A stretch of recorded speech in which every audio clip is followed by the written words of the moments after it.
Gracias por estar atendiendo estas emisiones que estamos lanzando de la Iglesia Cristiana El Camino de la Cruz.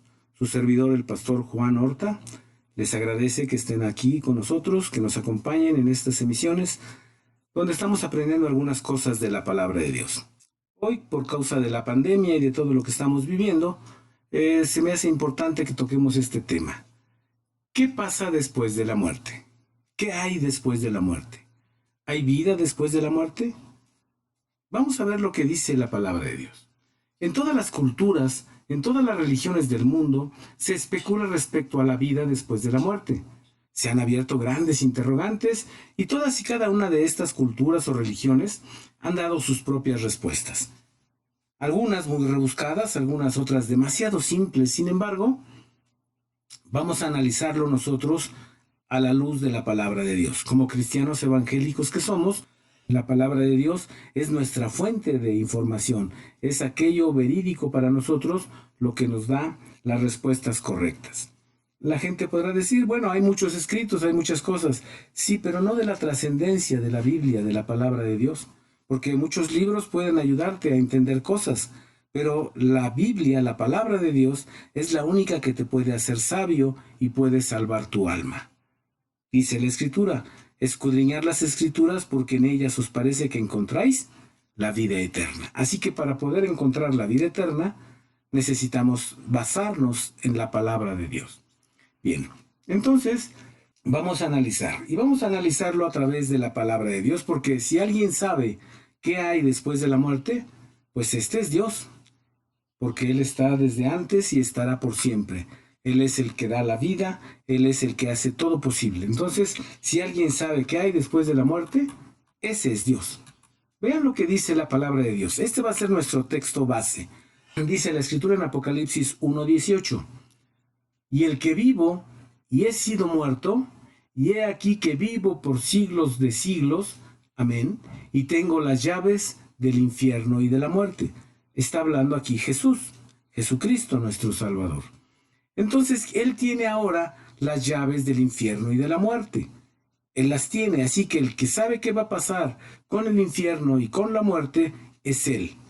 Por eso es que nosotros basamos este pequeño estudio, esta pequeña palabra que estamos dándoles a ustedes, es basados en lo que dice la palabra de Dios. Para quienes murieron y resucitaron en la Biblia, por ejemplo, Lázaro, que fue resucitado, la hija de Jairo, solo están dormidos. Podemos ver los pasajes que hacen referencia a ello. Pero ¿qué pasa con los que no creyeron en Jesucristo? Esos mueren. Vamos a ver qué pasa. ¿Qué pasa con nosotros los que creímos que Jesucristo es nuestro Salvador? Juan 11:11. Dicho esto, díceles después, Lázaro, nuestro amigo, duerme, mas voy a despertarle del sueño. Cosas similares encontramos en Daniel 12:2, Mateo 9:24, Primera de Corintios 15, versos 6 y 51, Primera de Tesalonicenses 4:13. Jesús, ¿qué fue lo que pasó con él cuando él murió en la cruz? Vamos al Salmo 22:12. Dice, hanme rodeado muchos toros, fuertes toros de Basán me han cercado, abrieron sobre mí su boca como león rapante y rugiente. Salmo 18:3, invocaré a Jehová, digno de ser alabado, y seré salvo de mis enemigos. Cercáronme dolores de muerte y torrentes de perversidad me atemorizaron. Dolores del sepulcro me rodearon, previniéronme lazos de muerte. Así que cuando Jesús murió en la cruz del Calvario, no durmió, sino que fue al infierno, fue a los lugares más bajos de la tierra, a los abismos profundos, y estuvo haciendo cosas ahí. Fue separado de la presencia de su Padre eterno, porque muerte significa separación. Veamos lo que dice la palabra de Dios. Esto es lo que espera a quienes no aceptaron y creyeron a Jesús. Juan 3:18. En Jesús no creyeron y entonces van a tener que ser desechados, van a tener que ir al infierno. Apocalipsis 12:9 dice, y fue lanzado fuera aquel gran dragón, la serpiente antigua que se llama Diablo y Satanás, el cual engaña a todo el mundo, fue arrojado en tierra y sus ángeles fueron arrojados con él. Vean, eso le pasó a Lucifer. Ahora, Apocalipsis 20:10. El diablo que los engañaba fue lanzado en el lago de fuego y azufre, donde está la bestia y el falso profeta, y serán atormentados día y noche para siempre jamás. Ahora vean, esto se pone interesante. Mateo 25:41. Entonces dirá también a los que estarán a la izquierda: apartaos de mí, malditos, al fuego eterno preparado para el diablo y para sus ángeles. Seres humanos que serán lanzados al lago de fuego, al fuego eterno, que no era la habitación, que no era el lugar para nosotros. Sin embargo, como rechazaron algunos a Cristo, ellos van a tener que ir ahí donde va a estar el diablo. El infierno y el lago de fuego y los abismos no fueron preparados por Dios para los seres humanos. ¿Qué los va a llevar ahí? Sus decisiones, sus comportamientos, sus propias elecciones. Apocalipsis 21:8 dice: mas a los temerosos e incrédulos. ¿Quiénes son los incrédulos? Los que no creyeron que Jesucristo era el Hijo de Dios. Los que cuando le presentamos a Cristo dijeron: no, eso es de fanáticos, eso es de gente ignorante. No, yo no, yo estoy bien así como estoy. Yo no creo en eso. Esos que no creyeron son los incrédulos que dice aquí Apocalipsis 21:8. Dice: más a los temerosos e incrédulos, a los abominables y homicidas, a los fornicarios y hechiceros, y a los idólatras y a todos los mentirosos, su parte será en el lago ardiendo con fuego y azufre, que es la muerte segunda. Y podemos ver que no hay pecados chicos ni pecados grandes. Incluye a los homicidas, a los fornicarios, o a los adúlteros, a los hechiceros, a los idólatras, con los mentirosos. Uno dice: pues es que mentir no es tan grave, porque lo hacemos todo el tiempo. Pero los mentirosos no tendrán parte con él. El primer mentiroso fue Satanás, fue Lucifer. Él fue el primer mentiroso. Entonces dice que el que miente es hijo de su padre el diablo, que también es mentiroso. Ahora vean lo que dice Apocalipsis 20:12. Y vi los muertos grandes y pequeños que estaban delante de Dios, y los libros fueron abiertos, y otro libro fue abierto, el cual es de la vida, y fueron juzgados los muertos por las cosas que estaban escritas en los libros, según sus obras. ¿Cómo vamos a ser juzgados? Según nuestras obras, según lo que hayamos hecho en vida, porque en muertos ya no hacemos nada, solo en vida. Cada uno de nosotros será juzgado por aquello que hicimos mientras estábamos vivos. Y no vamos a poder excusarnos ni justificarnos, porque todo está escrito, todo está registrado por Dios. Cada evento, cada decisión, cada pensamiento, Dios lo registra. Dios tiene memoria de todo eso, de tal manera que en el final, cuando seamos juzgados, todo eso saldrá a la luz. Todo lo que hiciste saldrá a la luz. Vean lo que dice Gálatas 6:7. La palabra de Dios dice así: no os engañéis. Dios no puede ser burlado, que todo lo que el hombre sembrare, esto también segará. Pero quienes aceptamos a Jesús como nuestro Salvador, también pecamos, también nos equivocamos, también fallamos, pero como recibimos a Cristo, como creímos que Él era el Hijo de Dios y creímos que Él podía salvarnos, entonces Él será nuestro abogado. Vean lo que dice Primera de Juan 2:1. Hijitos míos, estas cosas os escribo para que no pequéis. Esto dice el apóstol Juan. Y si alguno hubiere pecado, abogado tenemos para con el Padre, a Jesucristo el justo. Entonces, los que nos avenimos a la salvación de Jesucristo, tenemos un abogado llamado Jesús que nos defiende. Entonces queda claro que después de la vida terrenal nos espera o la vida eterna o la muerte o condenación eterna, según hayamos hecho en nuestra vida. Daniel 12:2. Y muchos de los que duermen en el polvo de la tierra serán despertados, unos para vida eterna y otros para vergüenza y confusión perpetua. Juan 5:29. Y los que hicieron bien saldrán a resurrección de vida, mas los que hicieron mal a resurrección de condenación. Eso dice Juan 5:29. Es decir, todos resucitaremos, unos para vida eterna, según Romanos 8:1, y otros para condenación eterna. Así que solo hay dos opciones para el ser humano: vida o muerte eterna, entendiendo que muerte significa ser separado, ser apartado. Cuando morimos y somos nacidos de nuevo, es decir, fuimos salvos porque aceptamos a Jesucristo como nuestro Salvador, sufriremos una separación simple, es decir, una muerte simple. El alma y el espíritu se separan del cuerpo que baja a la tumba, esperando el día que Jesucristo vuelva en el rapto por su iglesia. ¿Cómo es esto? Quiere decir que Jesucristo va a volver por su iglesia. No va a pisar la tierra, va a venir en las nubes. Así que cualquiera que se presente caminando sobre la tierra y diga, yo soy el Cristo, yo soy el Salvador, este es un mentiroso. Porque Cristo va a venir, pero va a venir en las nubes, no va a pisar la tierra. En las nubes vamos a ser levantados y ahí Él nos va a recibir en las nubes para ir con Él. Todos aquellos que aceptamos a Jesús como Salvador, o todos aquellos que murieron antes de que Cristo viniera, pero confiando que un día vendría el Salvador. Eclesiastés 12:7 dice, y el polvo se torne a la tierra, se refiere al cuerpo, como era, y el espíritu se vuelva a Dios, que fue quien lo dio. Muy bien. Ahora, ¿qué pasa con un salvo? Con alguien que aceptó a Cristo como Salvador. El salvo es un hombre redimido, es un hombre que solo duerme. No está muerto, por lo que su espíritu y su alma siguen juntos esperando el día del rapto. Primera de Tesalonicenses 4:13, vean lo que dice.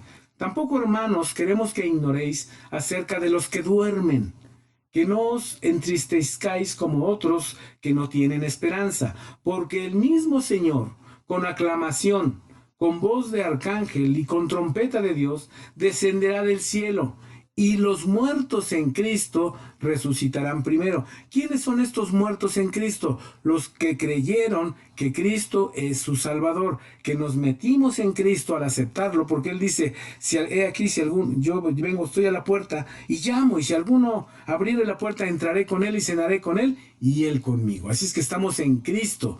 Los muertos en Cristo resucitarán primero. Primera de Corintios 15:52.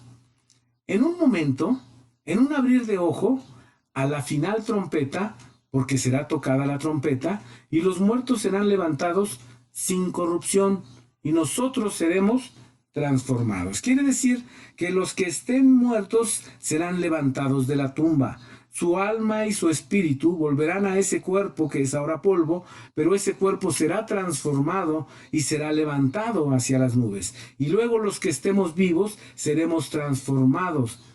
En ese momento entre que nos levantamos y nos encontramos con el Señor, seremos transformados. Ahora bien, el no salvo se experimenta una triple separación. El cuerpo va a la tumba y el alma se va al tormento en el infierno, y el espíritu vuelve a Dios, que fue quien lo dio. Ese es el no salvo. Ese no salvo va a experimentar una triple separación. Eclesiastés 12:7 dice, otra vez, y el polvo se torne a la tierra, es decir, el cuerpo, como era, y el espíritu se vuelva a Dios, que fue quien lo dio. Lucas 16:22, y aconteció que murió el mendigo y fue llevado por ángeles al seno de Abraham, y murió también el rico y fue sepultado, y en el infierno alzó sus ojos, estando en los tormentos, y vio a Abraham de lejos y a Lázaro en su seno. Este pequeño pasaje, estos dos versos, el verso 22 y 23 de Lucas 16, nos dicen qué es lo que pasa. ¿Cómo el que murió habiendo hecho maldades ya está en tormento? Todavía no es juzgado, pero ya está en tormento. Será juzgado para que pueda defenderse, pero no hay manera de defenderse para el que rechazó a Cristo, o para el que rechazó crecer, o para aquel que quiso su pago en vida. Él va a estar ahí en el infierno. Dice que en el infierno alzó sus ojos ya estando en tormento, y reconoció a Lázaro y reconoció a Abraham. Entonces es alguien que sabía de la palabra de Dios, es alguien que conocía de lo que Dios haría. Vean lo que sucede. Su alma está en tormento ya, su cuerpo fue a la tierra. Juan 3:18, el que en él cree no es condenado, mas el que no cree ya es condenado, porque no creyó en el nombre del unigénito Hijo de Dios. Entonces vemos cómo este malvado, la Biblia dice que el espíritu vuelve a Dios, que es quien lo dio. Que el cuerpo va a la tumba o a la tierra, se vuelve polvo. Y en el caso del rico malvado, este rico es llevado al infierno. Y ya en el infierno alza sus ojos y ve a Lázaro. Entonces su alma está en el infierno, su cuerpo está en la tumba, volviéndose polvo, y su espíritu volvió a Dios, que fue quien le dio. Ciertamente todos seremos juzgados, nadie se va a escapar del juicio, nadie, ni cristianos ni no cristianos, todos tendremos que ser juzgados, todos. Pero el que rechazó a Jesús como Salvador, ese ya está condenado. Será juzgado para que pueda defenderse. Apocalipsis 20:12, ahí lo puede ver. Pero ¿cómo justificará que rechazó al único que podía salvarlo? Veamos al rico que está siendo ya atormentado y Lázaro está siendo consolado en el seno de Abraham. Ahora, el seno de Abraham es el lugar que estaba ahí junto al infierno, es el lugar donde el rico que estaba en el infierno atormentado pudo verlo, era un lugar tan cercano que pudo verlos. Es más, era tan cercano que pudo hablar con ellos. Sin embargo, había algo que dividía, dice la Escritura, una cima había que dividía para que unos de los del infierno no pudieran ir al seno de Abraham, ni los del seno de Abraham pudieran ir al infierno. Había una división. ¿Qué estaba haciendo allí el seno de Abraham? Bueno, todas esas personas que estaban en el seno de Abraham, todos ellos son las personas que creyeron desde el principio, desde Adán y Eva, todos ellos creyeron que un día vendría un Salvador.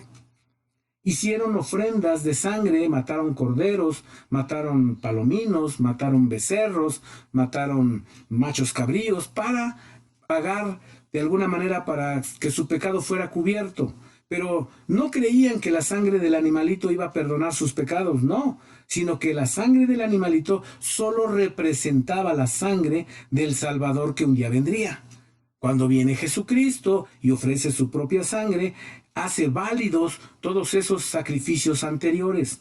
Así que ellos, los que están en el seno de Abraham, están esperando el cumplimiento de la promesa. El diablo no podía tocarlos todavía hasta que se cumpliera o no se cumpliera la promesa. Estaban viviendo en esperanza en ese lugar, esperando el día de la resurrección, el día que viniera el Salvador y resucitara de los muertos. Ellos están ahí.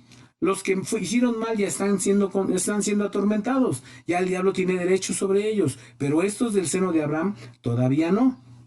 Ahora bien, Efesios 4:8 dice, por lo cual dice, subiendo a lo alto, llevó cautiva la cautividad y dio dones a los hombres. Verso 9. ¿Y qué subió? Que es quien también había descendido primero a las partes más bajas de la tierra. El que descendió, el mismo que el que también subió sobre todos los cielos para cumplir todas las cosas. Quiere decir que Jesús, cuando murió, descendió a las partes más bajas de la tierra. Cuando vino y resucitó, cuando salió de esos lugares resucitado, llevó cautiva la cautividad, tomó el seno de Abraham y lo llevó a otro lugar, porque entonces la promesa se había cumplido. No están con el Padre Eterno, no están en la presencia de Dios, no están en el cielo, porque dice la Escritura, como ya vimos, los muertos en Cristo resucitarán primero, y luego los que estemos vivos nos uniremos con ellos y subiremos entonces para que Cristo nos reciba en las nubes y de ahí nos lleve a la presencia del Padre. Así que los que murieron ahorita no están en el cielo con Dios, no están, siguen en ese lugar que era el seno de Abraham, pero que ahora está en otro lugar, en otra parte. En algún estudio próximo vamos a ver en dónde está ese lugar, en dónde está ahora ese precioso lugar donde Dios tiene a estas almas que están esperando el día de la resurrección. Es a saber, los que creyeron que un día vendría el Salvador o los que ya aceptamos a Jesucristo como nuestro Salvador. Veamos lo que dice. ¿Qué es lo que experimentó Jesús? Bien, Jesús experimentó una triple separación, como nosotros debiéramos haberla experimentado. Es decir, si nosotros no hubiéramos aceptado a Cristo como Salvador, nuestro pecado nos hubiera condenado. Entonces, hubiéramos sufrido, como los que no conocen a Cristo, una triple separación. Jesucristo tuvo que experimentar esta triple separación. Recuerden que todo lo que nosotros merecíamos, Él lo sufrió, pagando nuestra deuda. Veamos qué pasó con su espíritu. Lucas 23:46. Entonces Jesús, clamando a gran voz, dijo, Padre, en tus manos encomiendo mi espíritu. Y habiendo dicho esto, expiró. Entonces el espíritu de Jesús, ¿a dónde fue? Fue al Padre Eterno. volvió al Padre que fue quien lo dio. ¿Qué pasó con su alma? Salmo 18:4. Cercáronme dolores de muerte y torrentes de perversidad me atemorizaron. Dolores del sepulcro me rodearon, previniéronme lazos de muerte. Mateo 12:40. Porque como estuvo Jonás en el vientre de la ballena 3 días y 3 noches, así estará el Hijo del Hombre en el corazón de la tierra, 3 días y 3 noches. Así que Jesús, su alma no estuvo ahí en la tumba, su alma fue a los lugares profundos de la tierra, a los abismos, pasó por el infierno, descendió hasta los abismos para ir al lugar donde nosotros debiéramos haber ido por nuestro pecado. Él fue en nuestro lugar. ¿Y qué pasó con su cuerpo? Lucas 23:55 dice: y las mujeres que con él habían venido de Galilea siguieron también y vieron el sepulcro y cómo fue puesto su cuerpo. Así que hubo testigos de que el cuerpo de Jesucristo fue puesto en la tumba. No como muchos dicen que no murió, que no es cierto que murió en la cruz. Aquí vemos que su cuerpo fue puesto en el sepulcro y quedó ahí. Así que él experimentó una triple separación. Su espíritu fue a Dios, su alma fue al infierno y su cuerpo fue a la tumba. Una vez establecida esta verdad, de acuerdo con la palabra de Dios, como ya vimos, podemos seguir adelante. Pues que hay muchas teorías, hipótesis respecto de qué pasa cuando morimos. Por ejemplo, hay quienes creen en la reencarnación. Hay grupos religiosos, religiones budistas, hinduistas, metafísicos, espiritistas, espiritualistas, que creen en la reencarnación. Algunos dicen que se reencarna hasta 7 veces hasta alcanzar el grado de iluminación suficiente para ya pasar a una vida espiritual. Dicen que les toma 7 vidas poder alcanzarlo. Hay quienes hablan de más, hay quienes hablan menos, pero dicen eso, que hay que vivir y vivir para enmendar los errores pasados, para poder acceder a la iluminación o a alcanzar un estatus mayor. Pero ¿qué dice la palabra de Dios al respecto? Hebreos 9:27 es claro y contundente. Y de la manera que está establecido a los hombres, que mueran una vez y después el juicio. Así que los hombres morimos una sola vez. También hay otra corriente de pensamiento de la iglesia tradicional que dice que hay un purgatorio, quizá basados en la idea del seno de Abraham. Sin embargo, ya vimos que el seno de Abraham fue tomado por el Señor Jesucristo, llevó cautiva la cautividad y la llevó a otro lado. Es decir, esos que estaban esperando el cumplimiento de la promesa, ya les fue cumplida la promesa, ya están en un lugar esperando el día de la resurrección. Ellos van a ser levantados en el día de la resurrección.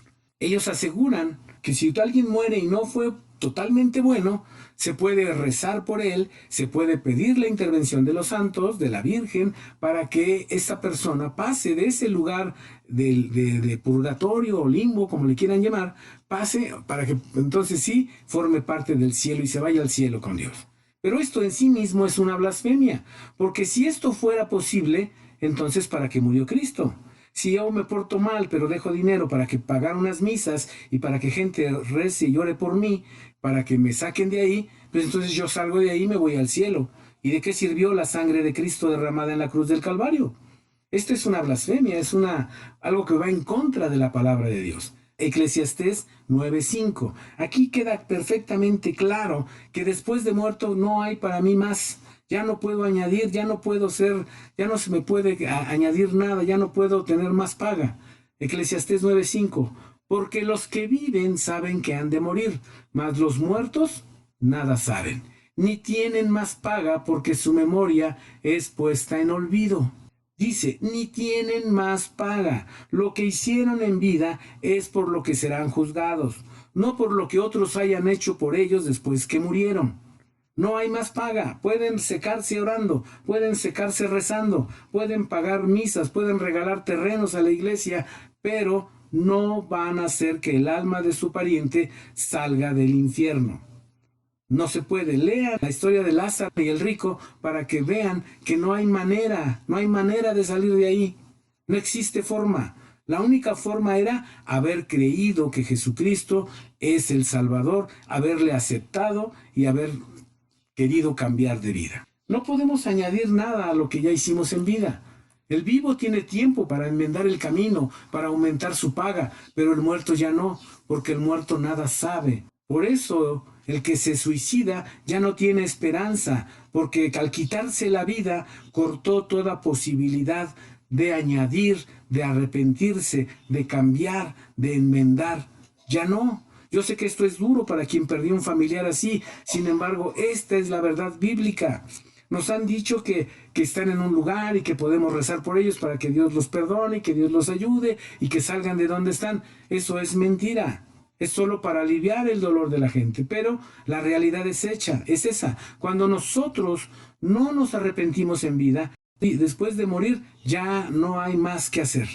Pagaremos lo que tengamos que pagar. El que confiesa, como dice 1 de Juan 1:9, su pecado, ese es perdonado. El que no confiesa su pecado porque está muerto, ya no puede, ya no tiene más memoria, ya no puede añadir más pago, ese ya no tiene esperanza.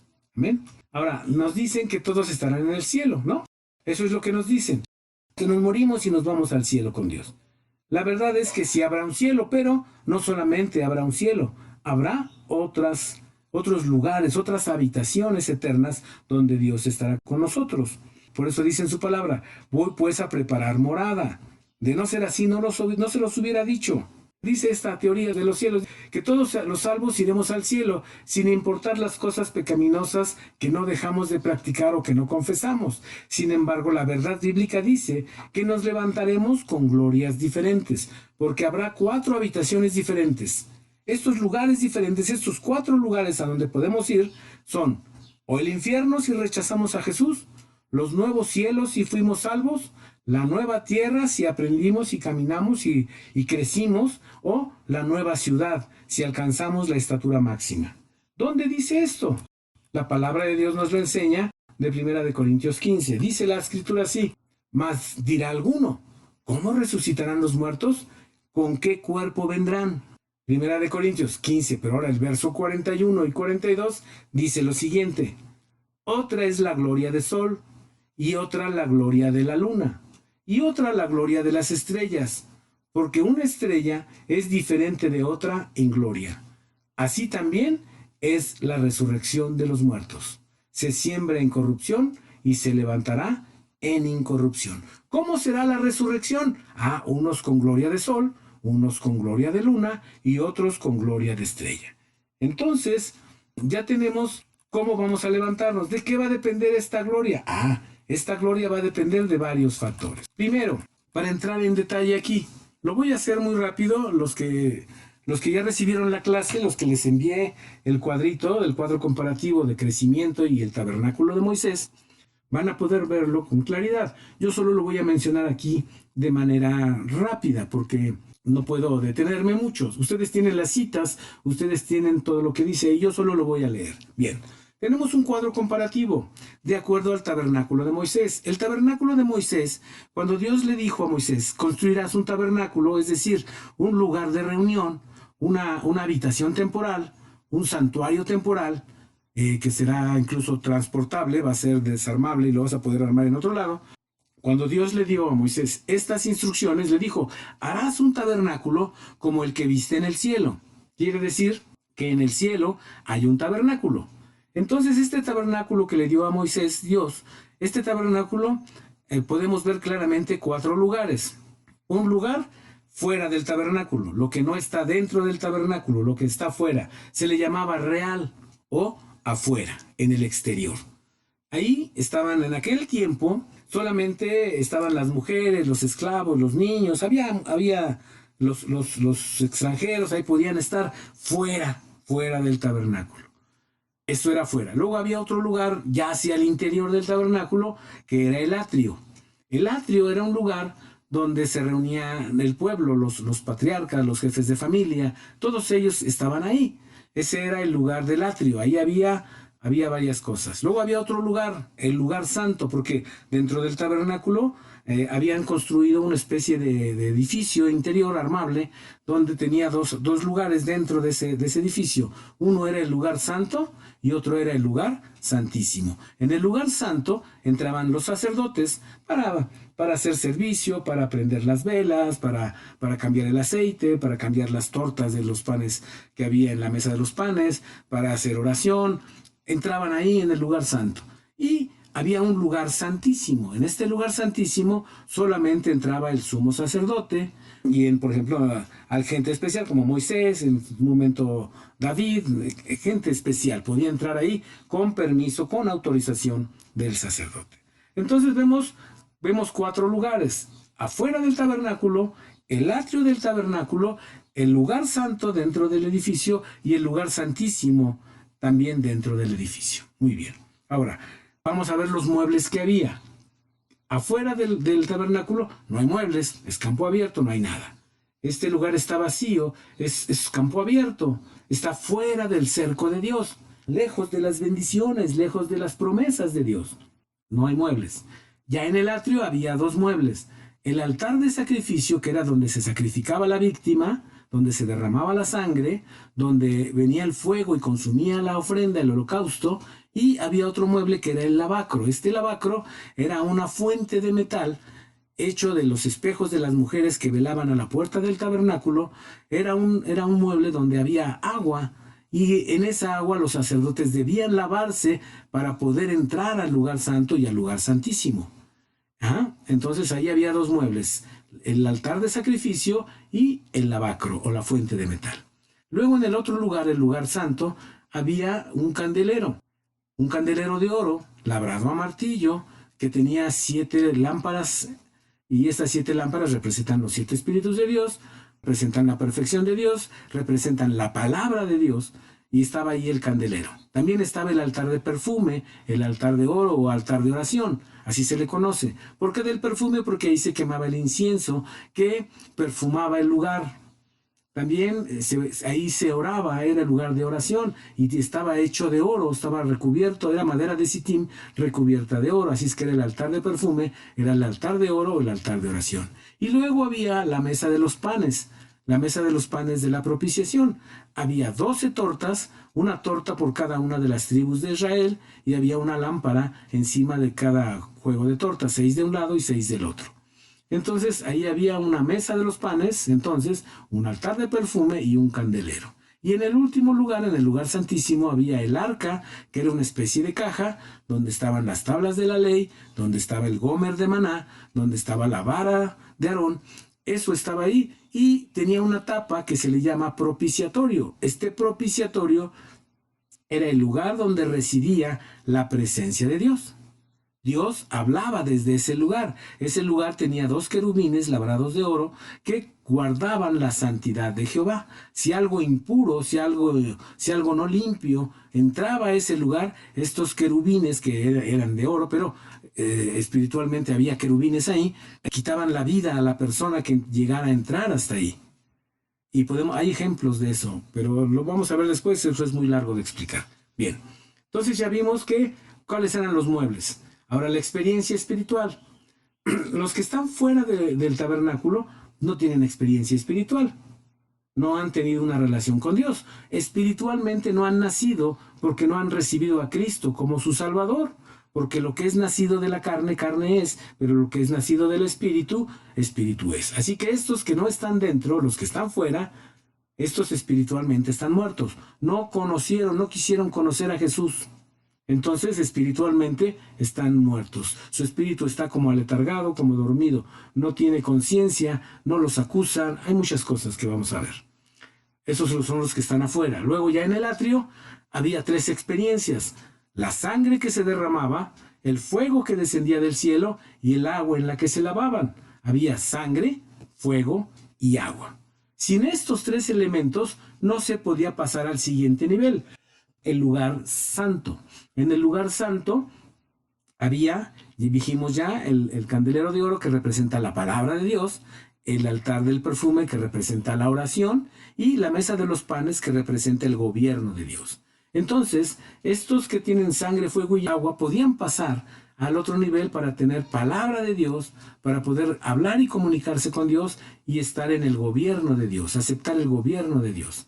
Habla de un crecimiento espiritual, es una experiencia. ¿Qué quiere decir? Que los que están en el lugar santo son gente que se guía por la palabra de Dios, no por dichos o por supersticiones, se guían por la palabra de Dios, se guían por su palabra, no por nuestro razonamiento. Lo que dice la palabra de Dios, eso hacemos. Aunque esto en el mundo moderno le llaman fanatismo, ¿no? Porque te dejas llevar por lo que dice la palabra de Dios. Pero están en ese nivel del lugar santo. Luego está el altar de oración. Quiere decir esa gente que en lugar de quejarse, que en lugar de correr con el vecino, de correr al banco, cuando tiene un problema, se pone a orar y busca a Dios. Hace comunión con Dios a través de la oración y Dios viene y trabaja con la persona. Y está la mesa de los panes que eran 12 tortas, porque de esa manera había organizado Dios, de esa manera Dios gobernaba a su pueblo, así que esta mesa de los panes tiene que ver con el gobierno de Dios, es una balanza. ¿Qué tanto acepto el gobierno de Dios en mi vida? ¿Qué tanto acepto el dolor y el placer? ¿Qué tanto acepto el frío y el calor? ¿Qué tanto acepto la montaña y el valle? Tiene que ver con eso, esa mesa de los panes, tiene que ver con aceptar el gobierno de Dios. Dios es soberano, Dios hace como mejor le parece. Y en la medida que aceptemos eso, en esa misma medida creceremos espiritualmente. Y luego estaba el siguiente lugar, el lugar santísimo, y estaba, dijimos, el arca, donde estaba la ley, estaba el maná y estaba la vara de autoridad. Así que son estos los que aceptan la autoridad de Dios, aceptan el pan de vida que descendió del cielo, es a saber Jesucristo, y viven bajo la ley de Dios. No la ley solamente en letras, sino viven de acuerdo al evangelio que Jesucristo nos enseñó ahora. Nosotros no vamos a ser juzgados por la ley, vamos a ser juzgados por el evangelio de Jesucristo, que por supuesto incluye la ley. Porque recuerden que en el Antiguo Testamento, en la Torá, en el Pentateuco, dicen los estudiosos, yo no los he contado, pero creo que ellos sí, dicen los estudiosos judíos que hay 613 mandamientos. Esos 613 mandamientos, en Éxodo 20, Dios los condensa en 10 mandamientos. Esos 10 mandamientos, Jesús en el Nuevo Testamento los condensa en 2 mandamientos. Y les dice, amarás a Jehová tu Dios por sobre todas las cosas, y a tu prójimo como a ti mismo. En estos 2 cumples la ley y los profetas. Así que en la ley de Jesús está cumplido toda la ley. Entonces, son los que están en este lugar santísimo. Son gente que vive bajo la ley de Dios. No son gente que esté viviendo bajo su propia ley, bajo su propio razonamiento, bajo sus propias normas. Porque tendemos mucho a hacer esto. Yo vivo el evangelio como a mí me parece. Yo ofrendo como yo quiero, yo diezmo como yo creo que debe de ser. Y no, yo debo de obedecer la palabra como dice la palabra que debe ser. Así dice la palabra, así debo hacerlo. No acomodar lo que a mí me parece, sino vivo bajo autoridad de Dios. Vivo en la ley que Dios estableció. No vivo fuera de la ley, porque Jesucristo no vino a salvarnos para que hiciéramos lo que quisiéramos. Vino a salvarnos para que fuéramos obedientes a su palabra. Por eso nos escogió, por eso nos predestinó, para que vivamos de acuerdo a la palabra, en obediencia a la palabra, en santificación. Amén. Ahora bien, eso fue la experiencia espiritual, son las experiencias. Ahora vamos a ver el crecimiento. Los que están fuera, pues no nacieron, no hay crecimiento, no nacieron. Nunca creyeron, así que nunca nacieron. Los que están en el atrio, el niño espiritual, es un niño espiritual, y de niño espiritual hay diferentes estaturas, diferentes niveles. Hay el que es totalmente dependiente, el que es de pecho, el que es de brazos. Este niño espiritual es total y absolutamente dependiente.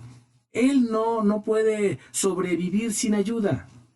Luego está el otro niño, el que ya tiene un poquito más de años, que ya come solo, que ya puede ir al baño, que ya puede hacer varias cosas solo, pero sigue siendo un niño espiritual. Por eso lo vamos a ver cómo este tiene gloria de estrella, y dice que entre estrella y estrella hay diferentes glorias. Hay en la iglesia niños espirituales que son total y absolutamente dependientes del pastor o de la persona que los llevó. Si la persona no pasa por ellos, ellos no van a la iglesia. Si el pastor no los llama, ellos ya no van porque el pastor no los atiende. Entonces son niños espirituales. Hay otros que ya son un poco más independientes, pero siguen siendo niños, siguen siendo dependientes. Luego está el otro nivel, hablando de crecimiento, el nivel lugar santo, que es ya un joven espiritual. Este joven espiritual tiene fuerza, tiene ímpetu, tiene ganas de hacer, quiere ayudar, quiere hacer, pero es inexperto. Tiene toda la fuerza, tiene todo el empuje, pero es inexperto. Y vemos así cristianos dentro de la iglesia que quieren hacer, que se apuntan para todo, quieren hacer todo, sí, pero en cuanto ven una mala cara, en cuanto alguien les hace algo, entonces se abandonan y regresan a su vida de niños espirituales. Porque no han sido maduros, todavía son inexpertos, todavía no saben soportar los grandes baches, el campo minado que es el ministerio dentro de la iglesia. Porque estando en el ministerio se tienen que sortear muchas cosas, no solo de la congregación, sino de los consiervos y aún del liderazgo. Entonces, este joven espiritual entra con muchas ganas, pero en cuanto ve una mala actitud, cuando ve algo que no le parece, vuelve a ser niño espiritual en el mejor de los casos. Muchas veces se retira y se aparta de la iglesia, y lo peor, se aparta de la presencia de Dios. No quiere volver a saber nada de Dios, porque la experiencia que tuvo lo marcó, porque era joven inexperto.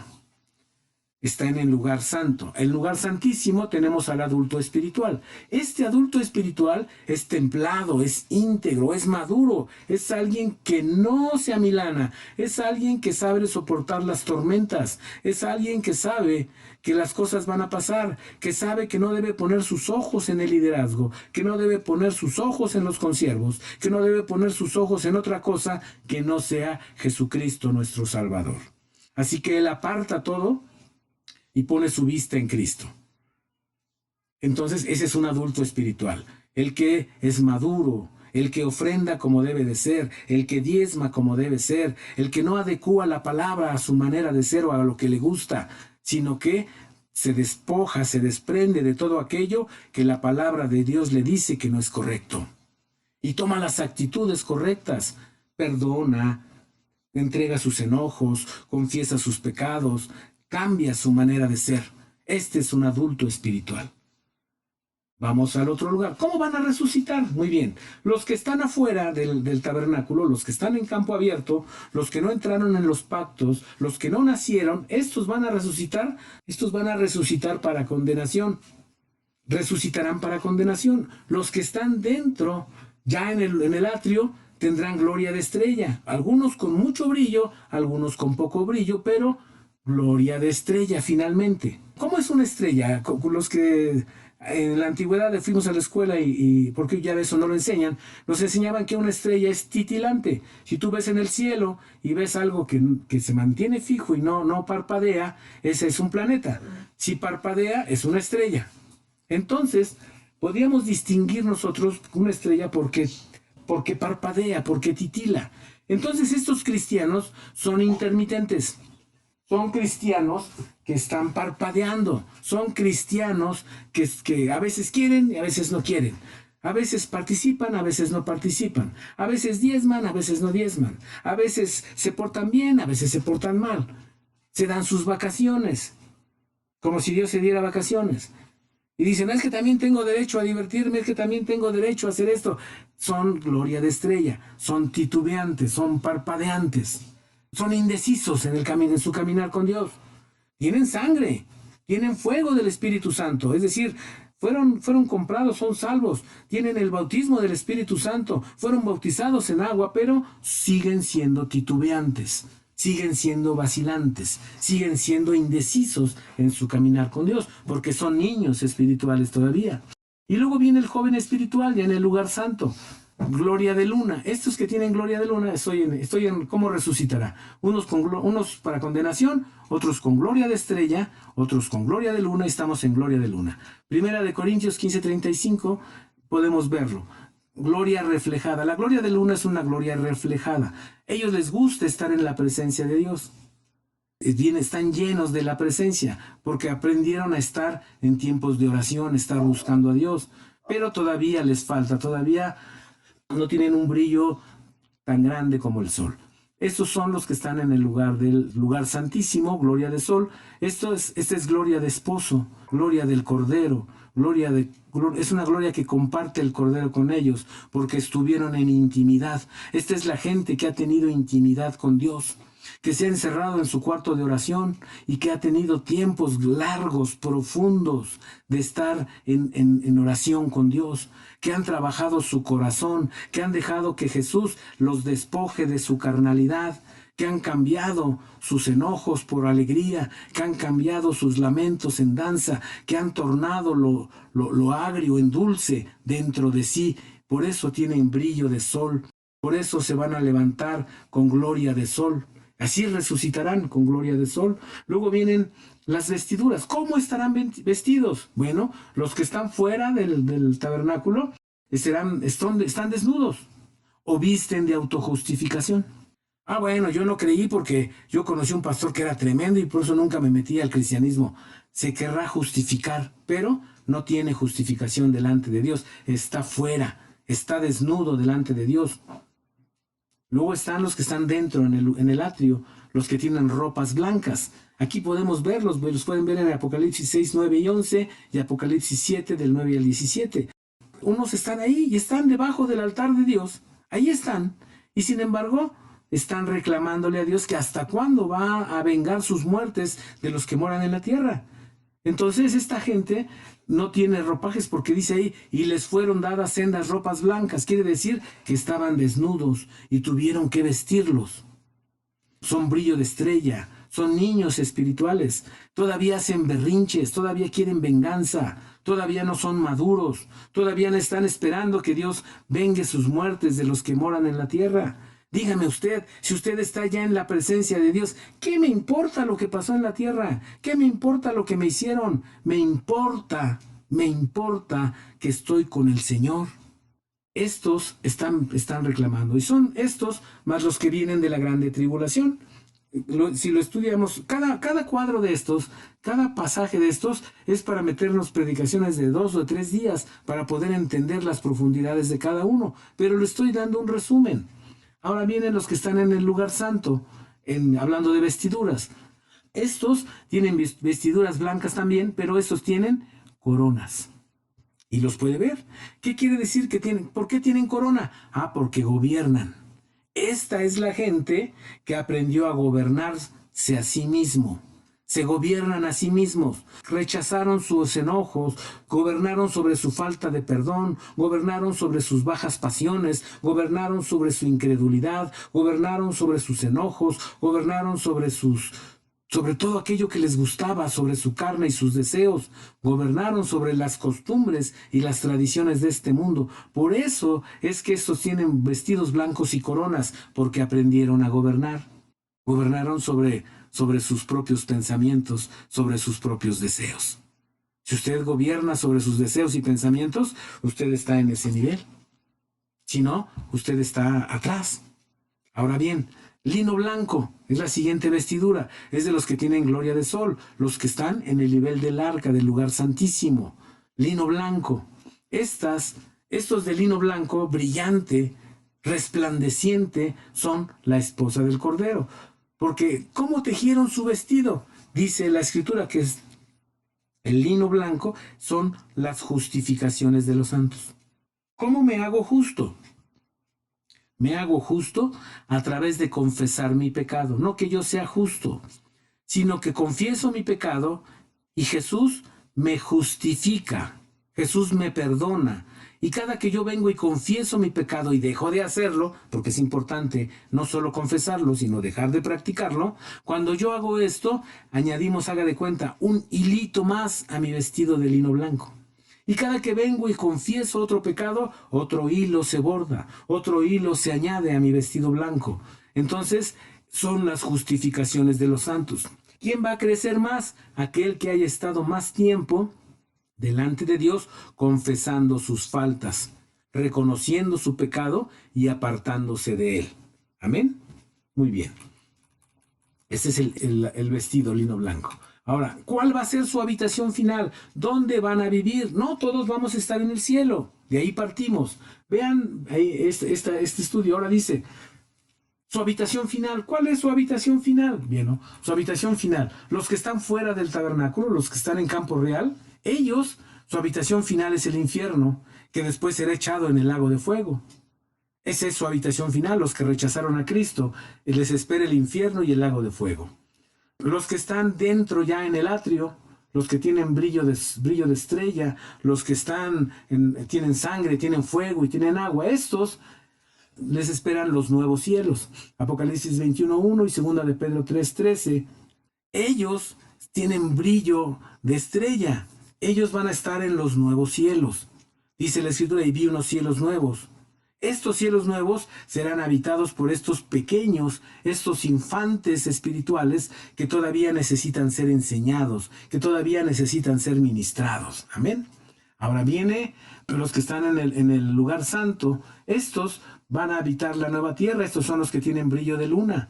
Van a habitar la nueva tierra porque ya gobiernan, porque ya tienen cierto dominio sobre sí mismos, y al poder gobernarse a sí mismos pueden gobernar a otros.